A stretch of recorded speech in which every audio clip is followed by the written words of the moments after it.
ان 8 جگہ پر بسم اللہ کبھی مت پڑھنا ورنہ انسان کافر ہو جاتا ہے، خبردار۔ بسم اللہ الرحمن الرحیم۔ السلام علیکم ناظرین، قرآن مقدس اللہ کی عظیم کتاب ہے، یہ برکت والی کتاب ہے، اس کی آیتیں مومنین کے لیے شفا ہیں، اس کے ایک ایک حرف میں 10 نیکیاں اللہ نے مقرر فرمائی ہیں۔ قرآن مقدس دنیا و آخرت کی پریشانیوں کا علاج ہے، قرآن مقدس رحمتوں کا خزانہ ہے، لیکن اس عظیم رحمت والے خزانے سے مالا مال ہونا تو پہلے سچے دل سے بسم اللہ الرحمن الرحیم پڑھو، پھر اس خزانے کو کھولو اور زیادہ سے زیادہ اللہ کی رحمتوں کو حاصل کرو۔ جب قرآن مقدس جیسی عظیم کتاب بغیر بسم اللہ الرحمن الرحیم کے نہیں کھلتی تو دوسرے جائز کام کی برکتیں بغیر بسم اللہ الرحمن الرحیم کے کیسے حاصل ہو سکتی ہیں؟ حضرت عثمان بن عفان رضی اللہ عنہ نے رسول اللہ صلی اللہ علیہ وسلم سے بسم اللہ ہی کی نسبت سوال کیا۔ آپ نے فرمایا یہ اللہ تعالیٰ کا نام ہے، اللہ تعالیٰ کے بڑے ناموں اور اس میں اس قدر نزدیکی ہے جیسے آنکھ کی سیاہی اور سفیدی میں، بحوالے تفسیر ابن ابی حاتم جلد 1 صفحہ نمبر 21۔ حضرت جابر رضی اللہ عنہ فرماتے ہیں جب یہ آیت بسم اللہ الرحمن الرحیم اتری، بادل مشرق کی طرف چڑھ گئے، ہوائیں ساکن ہو گئی، سمندر ٹھہر گیا، جانوروں نے کان لگا دیے، شیاطین پر آسمان سے شعلے گرے، اور پروردگار عالم نے اپنی عزت و جلال کی قسم کھا کر فرمایا کہ جس چیز پر میرا یہ نام لیا جائے گا اس میں ضرور برکت ہوگی۔ ابن مسعود رضی اللہ عنہ فرماتے ہیں جہنم کے 19 داروغوں سے جو بچنا چاہے وہ بسم اللہ الرحمن الرحیم پڑھے، اس کے بھی 19 حروف ہیں، ہر حرف ہر فرشتے سے بچاؤ بن جائے گا۔ اسے ابن عطیہ نے بیان کیا ہے، لیکن کچھ جگہ ایسی ہیں جہاں پر بسم اللہ الرحمن الرحیم پڑھنا حرام ہے، جائز ہی نہیں ہے،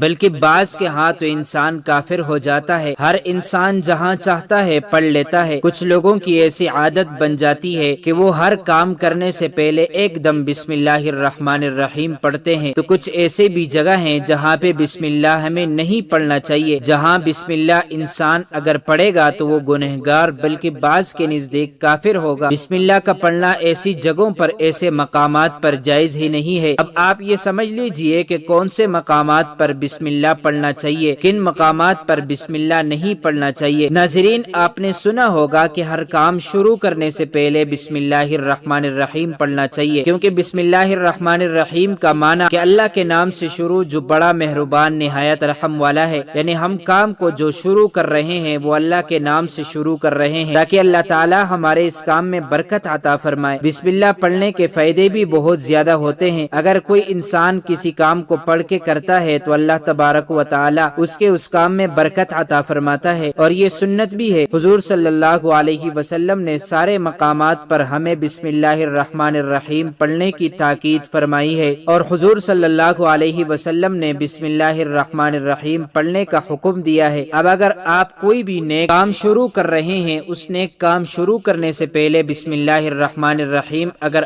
آپ پڑھ لیں گے تو آپ کی سنت بھی ادا ہو جائے گی، اور اس پہ آپ کو ثواب بھی ملے گا اور اس کی برکتیں بھی آپ کو ملیں گی۔ اگر آپ نے کسی نیک کام شروع کرنے سے پہلے بسم اللہ پڑھ لیا تو پھر انشاءاللہ اس میں آپ کا نقصان نہیں ہوگا، اللہ تعالیٰ خود آپ کا حامی و مددگار اور ناصر بن جائے گا، کیونکہ آپ نے اپنے اس کام کو اللہ کے نام سے شروع کیا کہ ہمارا کام تھا کرنا، اور بندہ کیا کرتا ہے جو اس کے بس میں ہوتا ہے۔ بندہ تو اسباب اختیار کرتا ہے، اور بندہ کر بھی کیا سکتا ہے، بندے کے ذمے صرف اسباب کا اختیار کرنا ہے۔ آپ کسی کام کو کرنے سے پہلے سبب اختیار کریں کہ ہمیں یہ کام کرنا ہے، باقی آپ اللہ کے سپرد کر دیں، آپ اپنے کام کو کریں، باقی جو اب آپ کا کام ہے وہ اللہ تبارک و تعالیٰ کے سپرد کر دیں۔ ایک مرتبہ ایک صحابی آئے، آ کر عرض کیا یا رسول اللہ میں پریشان ہوں، ہمارے اونٹ کہیں کھو گئے ہیں۔ تو آپ صلی اللہ علیہ وسلم نے ان کو یہ بتایا کہ اللہ پہ بھروسہ کرو، اور اللہ پہ بھروسہ ہی اصل چیز ہے، یہ بولو کہ میں نے اللہ پر بھروسہ کر لیا، اللہ پاک کافی بہترین کارساز ہے۔ تو کچھ صحابہ اکرام کہنے لگے یا رسول اللہ ہمیں اللہ کی ذات پر بھروسہ ہے، کیا ہم اپنے اونٹوں کو ایسے ہی چھوڑ دیں؟ اگر ہماری قسمت میں ہوں گے تو ہمارے اونٹ واپس آ جائیں گے، اور مقدر میں نہیں ہوں گے تو چلے جائیں گے، ہمیں اللہ کی ذات پر بھروسہ ہے۔ آپ صلی اللہ علیہ وسلم نے فرمایا کہ نہیں، پہلے اپنے اونٹ کو باندھو، پھر اللہ کی ذات پر یقین کرو، پھر اللہ کی ذات پر بھروسہ کرو، یعنی ہمارے ذمے جو کام ہے وہ ہمارے اوپر کرنا لازم ہے۔ اسباب کا انکار کرنے والا جاہل ہوتا ہے، اسباب کا انکار انسان نہیں کر سکتا کہ نہیں ہم تو ہاتھ پہ ہاتھ رکھ کے بیٹھ جائیں گے، اب اللہ کھلائے کیوں، وہ رازق ہے، وہ ہمیں کھلائے، لیکن آپ اپنی محنت کیجئے، آپ اسباب اختیار کیجئے، پھر اللہ کی ذات پر چھوڑ دو۔ آپ پہلے جاؤ مزدوری پر، آپ کام پر جاؤ، آپ کاروبار کرو، پھر اللہ کی ذات پر چھوڑ دو کہ اے پروردگار عالم، اب ہمارا جو کام تھا ہم نے کر لیا، آگے تیری رضا ہے، تیری رحمت کے ہم امیدوار ہیں۔ صرف ہمارے کمانے سے رزق تھوڑی ملتا ہے،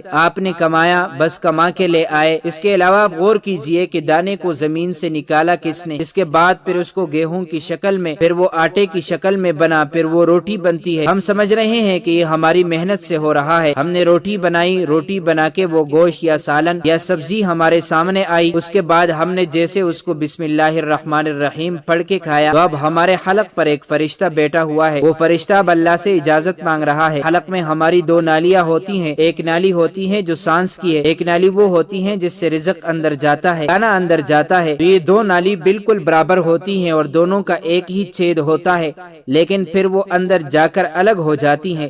اب آپ یہ سوچ کر دیکھیے کہ فرشتہ یہاں پر بیٹھ کر اللہ تعالیٰ سے پوچھتا ہے ہمارے لقمے پہ، مولا اس لقمے کو زندگی کا سبب بناؤں یا موت کا باعث بنا دوں؟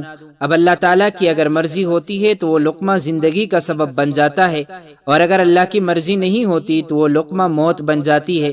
یعنی اگر وہ لقمہ بجائے خوراک والی نالی میں جانے کے اگر وہ سانس کی نالی میں چلا جائے تو پھر انسان ختم ہو جائے گا۔ تو آپ دیکھیں ہم نے اتنے سارے کام کیے، لیکن فرشتہ یہاں پر بیٹھا ہوا ہے کہ اس نوالے کو، اس لقمے کو کہاں لے جانا ہے۔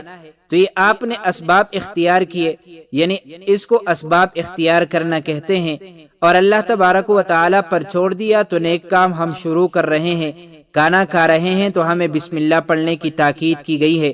لیکن بہت سارے لوگ ایسے ہوتے ہیں کہ کچھ حرام کرتے ہیں، جیسے مثال کے طور پر اگر کوئی انسان جوا کھیل رہا ہو تو اس میں بسم اللہ کا پڑھنا حرام ہے کہ اللہ کے نام سے شروع۔ اللہ نے کب کہا تھا کہ آپ جوا کھیلو، اور جا کر اللہ نے کب کہا تھا کہ آپ شراب بیچو؟ اللہ تعالیٰ نے کب کہا تھا کہ آپ جھوٹ فریب مکر کرو؟ اللہ نے تو کہا ہی نہیں۔ ایک شخص نے بڑی عالیشان منزل بنائی اور اس پر لکھا ھذا من فضل ربی، شیطان نیچے بیٹا رو رہا ہے۔ تو لوگوں نے پوچھا تو کیوں رو رہا ہے؟ تو اس نے کہا کہ دیکھو میں نے اس سے جھوٹ بلوایا، فراڈ کروایا، ہم نے اس کی بلڈنگ فراڈ کر کے بنوا دی، اور یہ لکھ رہا ہے ھذا من فضل ربی، یعنی یہ میرے رب کا فضل ہے۔ اللہ نے کہاں کہا تھا کہ جھوٹ بول کے کمانا؟ اللہ نے کہا تھا کہ ڈھونگ کرنا، اللہ نے کہا تھا کہ فراڈ کرنا۔ تو مقصد صرف یہ ہے کہ شیطان تو ہر طرح سے انسان کو بہکاتا ہے، تو اس لیے حرام کاموں سے پہلے ہمیں بسم اللہ ہرگز نہیں پڑھنا چاہیے۔ ہمیں ہر نیک کام شروع کرنے سے پہلے بسم اللہ الرحمن الرحیم پڑھنا چاہیے۔ ہمیں احتیاط رکھنا چاہیے کہ جب ہم باتھ روم کے اندر داخل ہو چکے ہوں، نہانے سے قبل بسم اللہ نہ پڑھے، باتھ روم میں جانے سے پہلے ہم بسم اللہ الرحمن الرحیم پڑھے، باتھ روم کے نکلنے کے بعد جب کپڑے پہنے تو پھر بسم اللہ الرحمن الرحیم پڑھے۔ اور کوئی انسان کاروبار کرتا ہے، اب اس نے جھوٹ بولا اور پھر اس کے بعد پیسے لیتے وقت بسم اللہ پڑھا، تو ایسی جگہوں پر جہاں پر حرام کام کوئی بندہ کرتا ہو وہاں بسم اللہ الرحمن الرحیم نہیں پڑھنا چاہیے، کیونکہ اللہ تبارک و تعالی نے آپ کو دنیا میں چھوٹ دے رکھی ہے کہ جیسا کرو گے ویسا بھرو گے۔ اللہ سب کو دیکھ رہا ہے کہ کون کیا کر رہا ہے، تو جو کچھ ہم کر رہے ہیں صحیح یا غلط، اس کے بعد پھر لوگ کہتے ہیں کہ یہ تو اللہ کی مرضی ہے، لیکن یاد رکھنا یہ اللہ کی مرضی نہیں، اللہ کی اجازت ہے۔ اللہ نے آپ کو اجازت دی ہوئی ہے، بس اللہ نے چھوٹ دی ہوئی ہے کہ کر لو، دنیا میں جیسا کرنا ہو۔ اللہ ظالم کو ڈھیل دیتا ہے، لیکن جب پکڑتا ہے تو پھر چھوڑتا نہیں ہے۔ یہ مرضی نہیں ہے اللہ کی کہ آپ گناہ کرو، لیکن اللہ نے بس اجازت دی ہوئی ہے کہ آپ کر لو، دیکھے کتنا کرو گے۔ ایک دن آؤ گے میرے پاس، جب آؤ گے تب ہم فیصلہ کریں گے۔ مالک یوم الدین، انصاف کے دن کا حاکم، تو اللہ کی ربوبیت سمجھیے، اور ہمیں یہ سمجھنا چاہیے کہ کون سے کام ہمیں کب کرنا چاہیے اور کب نہیں کرنا چاہیے۔ ناظرین، اب آتے ہیں ان 8 کاموں کی طرف جہاں پہ بعض علماء کے نزدیک انسان بسم اللہ الرحمن الرحیم پڑھنے سے کافر ہو جاتا ہے۔ تو ناظرین، اب آپ کو وہ 7 مقامات بتاتے ہیں جہاں پہ بسم اللہ الرحمن الرحیم پڑھنے سے بعض کے نزدیک انسان کافر ہو جاتا ہے، لیکن جمہور کے نزدیک کافر تو نہیں ہوتا، البتہ گنہگار ضرور ہوگا۔ نمبر 1 زنا کرتے وقت، نمبر 2 غیبت شروع کرنے سے پہلے بسم اللہ الرحمن الرحیم پڑھنا، نمبر 3 چوری کرتے وقت بسم اللہ پڑھنا، نمبر 4 پاخانے کے وقت بسم اللہ الرحمن الرحیم پڑھنا، نمبر 5 5 واش روم یا غسل خانے میں بسم اللہ پڑھنا۔ نمبر 6 برہنہ حالت میں بسم اللہ بطور تلاوت کے پڑھنا۔ نمبر 7 ناحق قتل کرتے وقت بسم اللہ پڑھنا۔ نمبر 8 غصب کے وقت بسم اللہ پڑھنا۔ ناظرین مکرم، یہ تمام تر وہ مقامات ہیں جہاں پر بسم اللہ پڑھنے سے بعض علماء کے نزدیک انسان کافر ہو جاتا ہے، لیکن جمہور فرماتے ہیں کہ کافر نہیں ہوتے، البتہ فاسق ضرور ہوں گے، اس لیے کہ ایک تو جو کام کر رہا ہے وہ گناہ ہے، اور گناہ کے کام پر بسم اللہ پڑھتا ہے تو یہ ڈبل گناہ ہے۔ اللہ تعالی ہمیں ان باتوں پر عمل کرنے کی توفیق عطا فرمائے۔ ناظرین مکرم، امید کرتا ہوں آپ کو یہ ویڈیو اچھی لگی ہوگی۔ مزید معلومات کے لیے ہمارے چینل کو سبسکرائب کیجیے۔ اگر زندگی کے لمحات مزید باقی رہے تو آپ کے لیے ایک اور بہترین ویڈیو لے کر حاضر ہوں گا۔ تب تک